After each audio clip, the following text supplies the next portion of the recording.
The guardian at the threshold. An archetype that parapsychologists have obsessed over for centuries. A mythic entity who's appeared in the stories of innumerable cultures. No matter their description, his role is always the same: to confront anyone who dares cross into unseen worlds. In our last session, he spoke to her, or through her. Even when I listen to the tape, I can't be certain what I'm hearing. Still, I've repeated his words like a sickness ever since. It went like this. Cross the sill, sink in a twinkling, cast aside the old sleep, to sleep again anew. The Candleman, the ferryman, indeed the guardian at the threshold, an eidolon on the inside, determined to keep me out.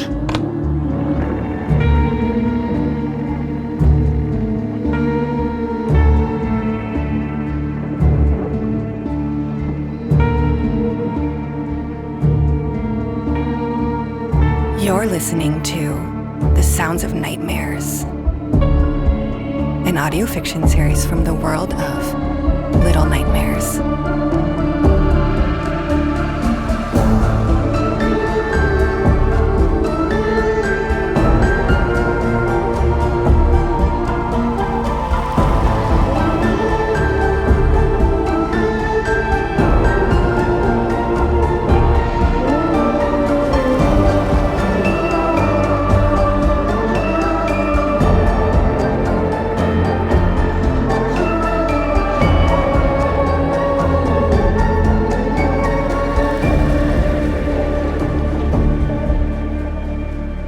Chapter 5. A Deluge of the Inevitable.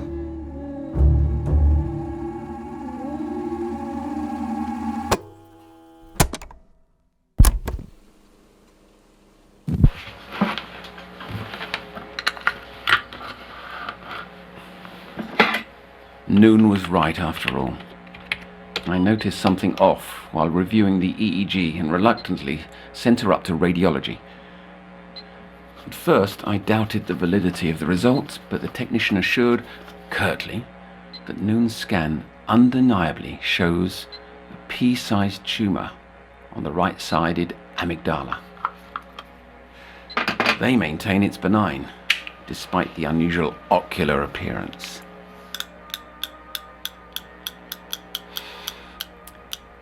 This calls everything into question. The mass's location could impact fear response, emotional salience, and damningly, dreams. And yet, I cannot deny all the evidence to the contrary. I've pondered the ethics of informing Noone. She's already so scared of her body that it would only send her spiraling. I can't risk anything jeopardizing a revelation that might lead to Cece. From here on, anyone listening will think me mad. But the proof is in the pudding. Noone's vanishings, her transpersonal states, they're undeniable evidence of a realm beyond our senses. It's always been on the periphery, but now I know it's accessible. And she possesses the means to enter that domain.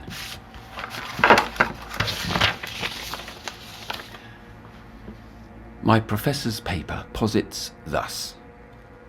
There are two requisites for entering the quiddity of consciousness. First, a gateway, places hidden amid our world. Second, a means to open these doors. And I assert that keys are primarily cut out of fear.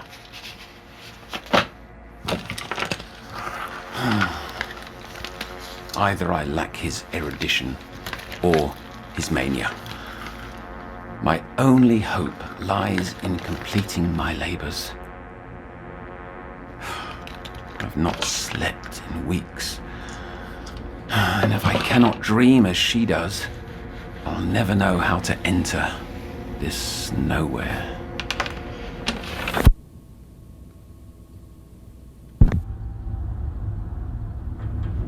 ugly autumn night, isn't it, Noone? Swirling mist, they called it on the broadcast. A weather phenomenon unique to the counties. The downpour's not far off. But a gift may brighten the mood. Here. Oh. It's nearly the same. Red too. A chrysanthemum, like your parents left you all those weeks ago. An apology, a reminder that I remain as committed to you as I did then. Pretty. It's a perennial, so it'll blossom year after year, just like you.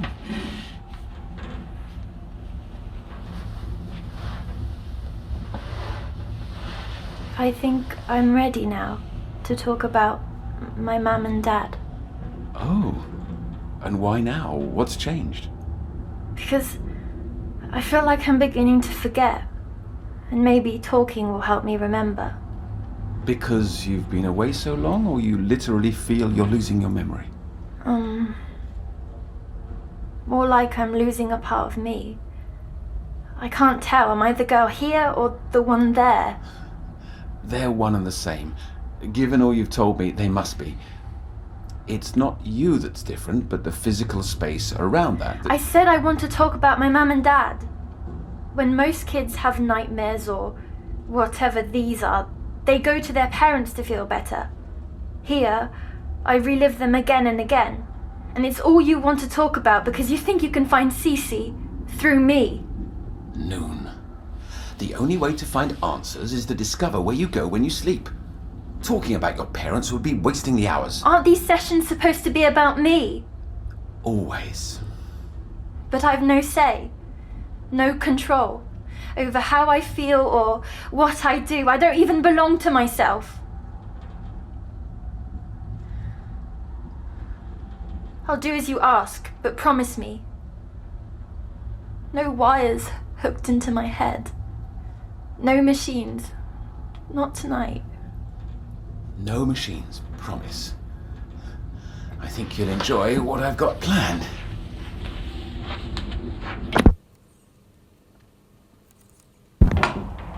This bed was for shift work.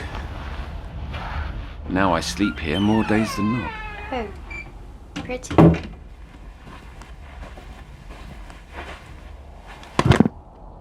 I'd like to try a sort of role reversal. I'll lie here, blindfolded, depriving my senses to enter a self-induced hypnagogia so I can focus on your words. You'll recount your latest visit, and I want you to try as hard as you can to project your dream into my head. I don't think it can work, but I'll try. That girl, in the photo there, that's her, your daughter. My sister. Oh, you don't look much alike. I'm settled. Blindfold on. Carry me away with you, Noone. I couldn't see anything. Slow down. This is vital. Speak as if you're trying to pull me in. I floated through a darkness with nothing at my feet. Then it all faded and I was somewhere new. An underground brick tunnel with a stream of thick sludge passing through a canal at its center. I can still hear it. Jangling keys. Squeaking metal. Do you hear, Otto? I can't. But keep trying. It came from a kid in the distance, struggling to shut a grand iron door. The last thing I heard before the slamming shut was laughter.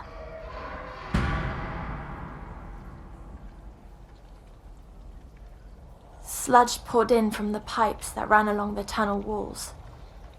I had no choice but to follow the stream, and so I did until I reached a section I saw storm drains above. Looking up through one, I saw a boy's dirty boots and orange light shining from a lantern on his waist. We locked eyes and he called out, "Look, critters already!" Lights then shone down from every drain above, other boys and girls wanting to peek at me. Very suddenly, they went quiet. I didn't know why until I heard it, a rumbling through the tunnels. They whispered together, "It's here, finally here." Do you feel what I felt, Otto? They'd been waiting for you. Not exactly. Their joy, their bratty excitement. They'd gathered for an event and it had finally come. Like a holiday that only arrives once per year. Running from their celebration, I turned down a tunnel, going until I came to a junction. Overwhelmed by how many options surrounded me, I closed my eyes, listening.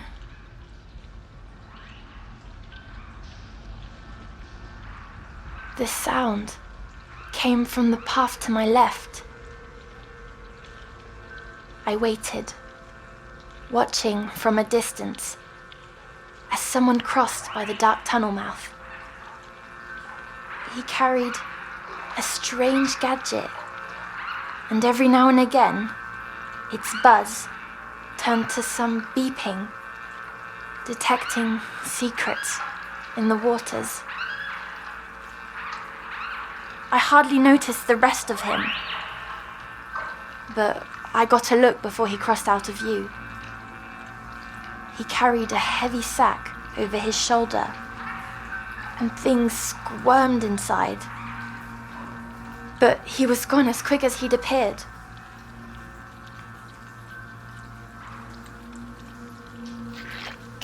The sludge was rising quickly, up to my ankles, and the stink became so awful, Otto.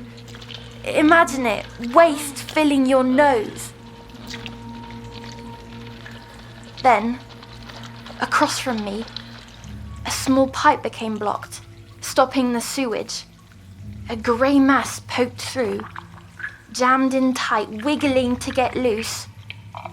But not until it fell into the sludge did I realize this tiny thing was alive. It picked itself up and swayed about, curious of my company. The head was shaped like those cone mushrooms that grow out in Hatefield. I inched closer to the little mushroom fairy, and it began mimicking me, as if we'd been old friends. A friendly presence. The first non-hostile being you've met that wasn't another child. Yes, he belonged there, in that world. Part of it rather than a stranger, like me. Is it working, Otto? Can you see its little mushroom head? I think so. Maybe. Keep going. Yes. Drift away, Otto. Drift away.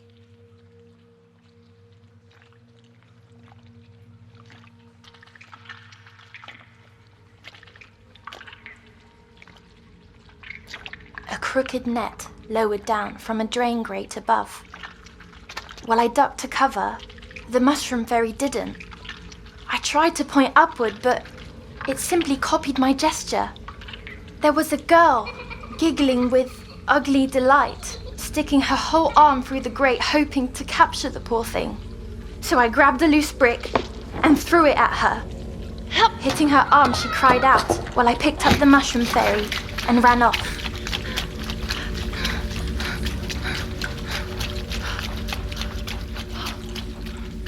After we were well clear, I put the creature down. It immediately walked off, then looked back, suggesting I follow. That little body clicked, jittery and ungraceful. Somehow the thing seemed to know where it was taking me, stopping only once we came to a rusty door leading to a maintenance room. Entering, though, I discovered something else entirely.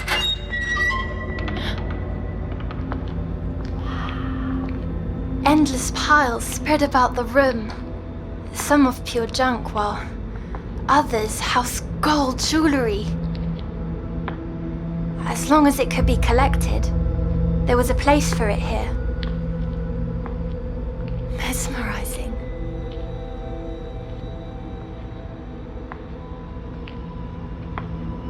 Only after examining a mound of keys did I understand where this stuff came from. Everything in this room had been dropped down from the world above over the years. The only thing out of place was a child's propeller cap on a chair, tucked away, forgotten. I think that's what the mushroom fairy wanted me to see. As if on cue, I heard the man approaching. The little creature hid in a pile of mismatched mittens, and I jammed my way in too. I peered out as he stepped through the door and began dumping out his pockets. Coins, rings, trinkets. Next, he took off his plastic suit, covered in gunk. Beneath was a bony body, his spine bent horribly. What I thought had been a sack carried over his shoulder was the back of his head, like a balloon full of water, throbbing and swollen. But I could tell he was not always that way. He'd changed, somehow become one with the sewers. I don't understand. You believe this place transformed him? Aren't you meant to be drifting into hypergoglia or whatever? Seeing, smelling, hearing as I did? I can't seem to let go. I want to, more than anything. Try! That's what you always tell me. If I'm trying my hardest, you have to as well.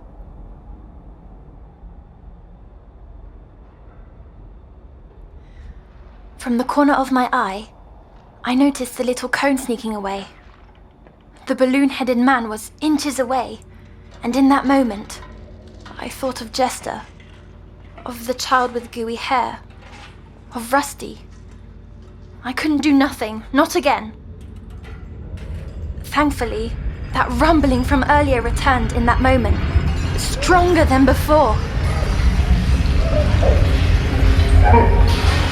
The shaking destroyed the man's piles, startling him into an odd anger. So I stumbled out from hiding and bolted for my mushroom fairy, then out the door. I ran and though the man wasn't very fast, that didn't matter. He had his gadget and that buzz followed wherever I went. Any sense of direction washed away with the sludge that was now up to my knees.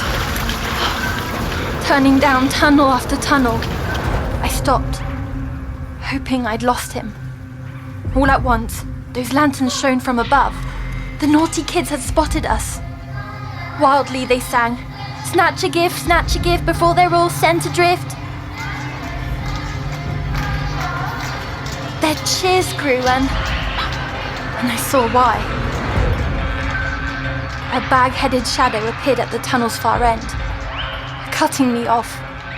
The man and his machine knew the tunnels as if the sewers had leaked into his thoughts. I tried to backtrack, but must have taken a wrong turn and found myself at a dead end, a wall of bricks. The mushroom fairy squirmed hard, begging to be freed. So I let go And the grey cone climbed up a pile of fallen rubble and slipped through a crack without hesitation to abandon me, despite saving its life. The crack the ferry squeezed through began spouting water from the other side. I pulled at the bricks as the man stepped closer. One brick loose, then another. His gadget buzzed and buzzed when I ripped the final brick loose, leaving a hole large enough to creep through. He baited at the wall, grabbing at me, but I was too far gone.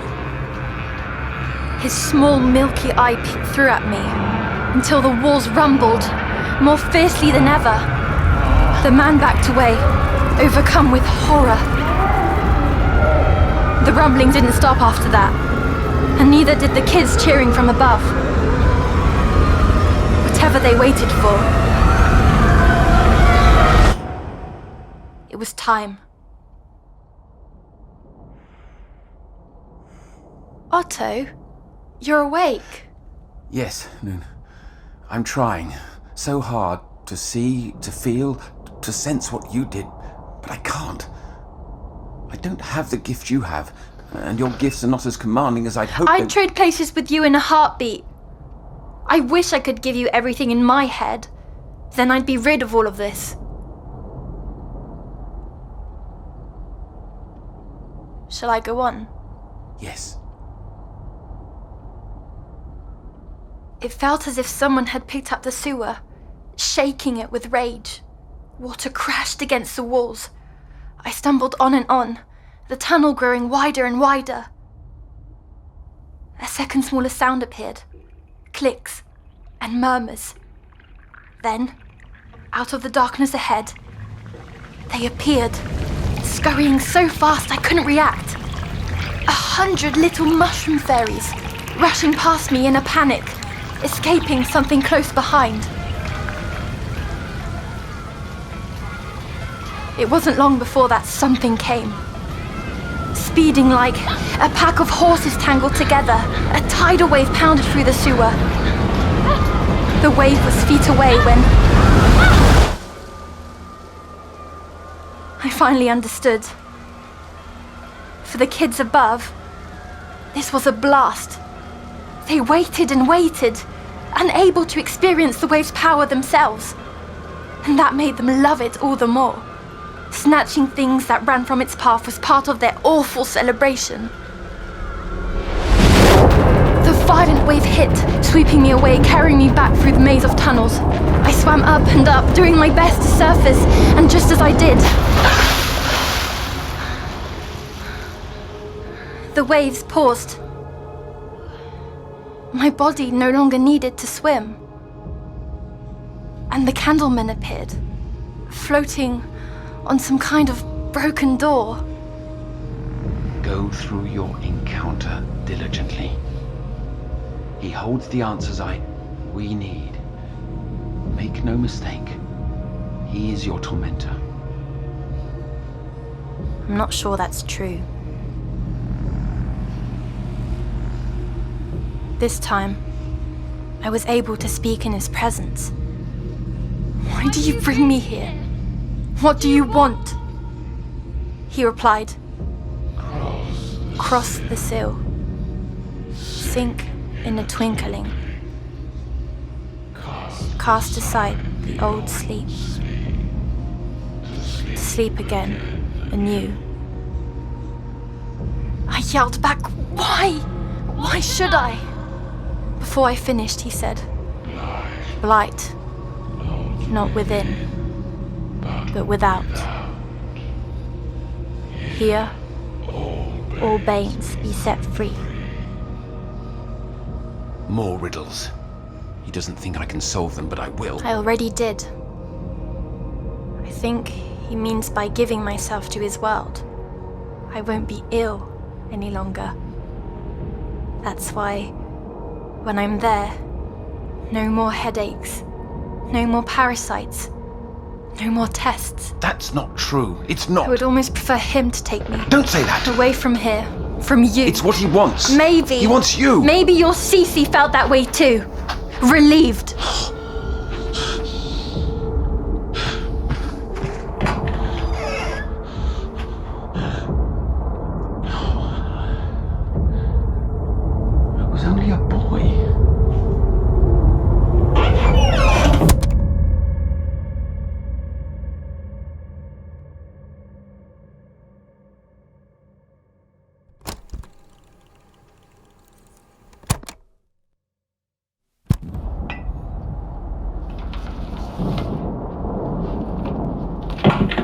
We're done tonight.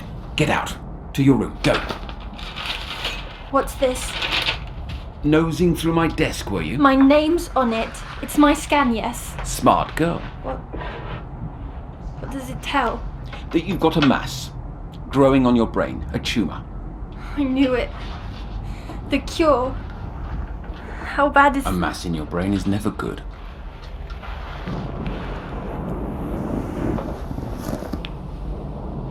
You should have told me. Why? Why didn't you tell me? It's not my practice to tell before necessary. Now, get to bed. Fine.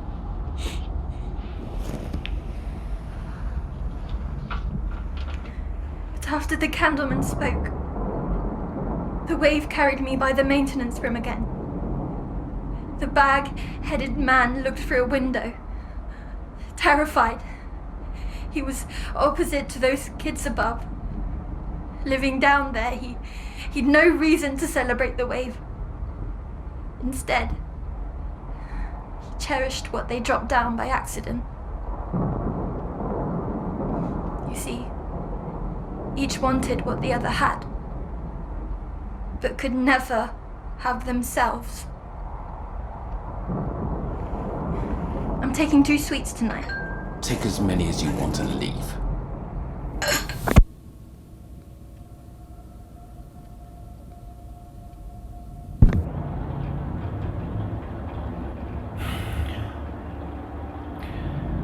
Perhaps I was cruel to tell her.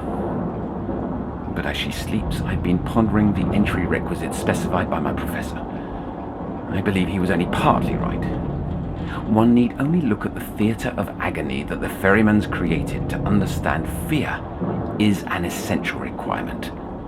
And I know better than anyone, a little fear can compel us towards discovery.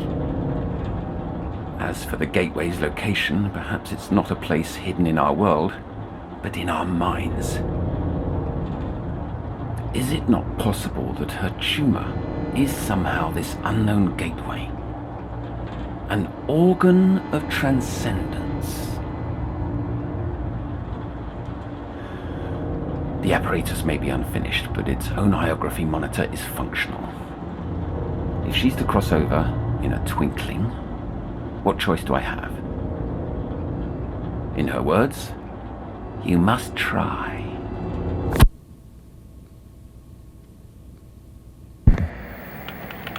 She hardly stirred at all while I pathed the BCI. All seems stable. As soon as her dreaming begins, the monitor should translate neural signals into visualizations. Otto. Shh.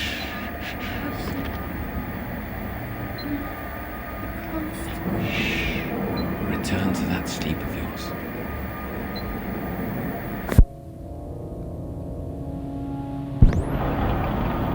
It's past midnight. She fought as long as she could, but finally succumbed. This is it.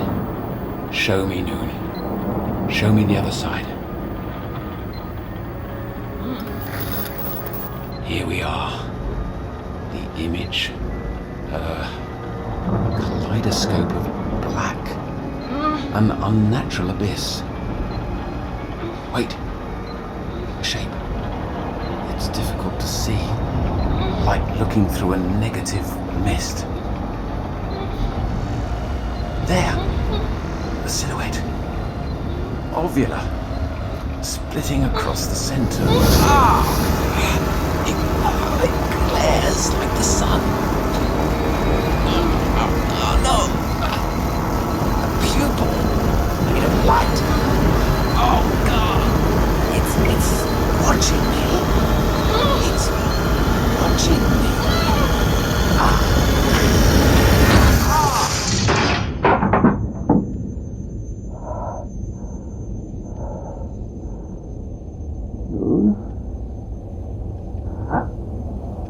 Noone!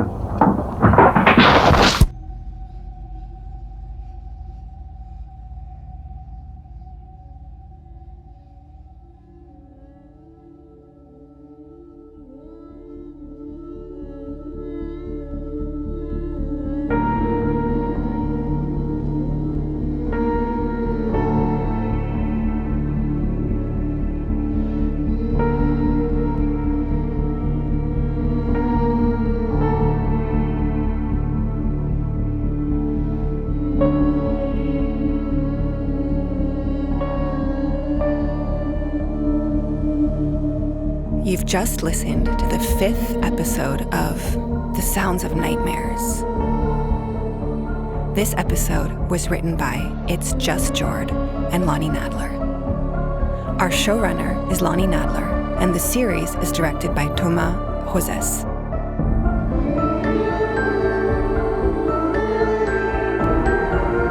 Noone is played by Amy Purshouse, and Otto by Kester Lovelace. Music created by Tobias Lydia and Thomas Joses. Production supervised by Alizé Debar and Lucille Rousseau-Garcia. This series is based on Little Nightmares from Bandai Namco Europe.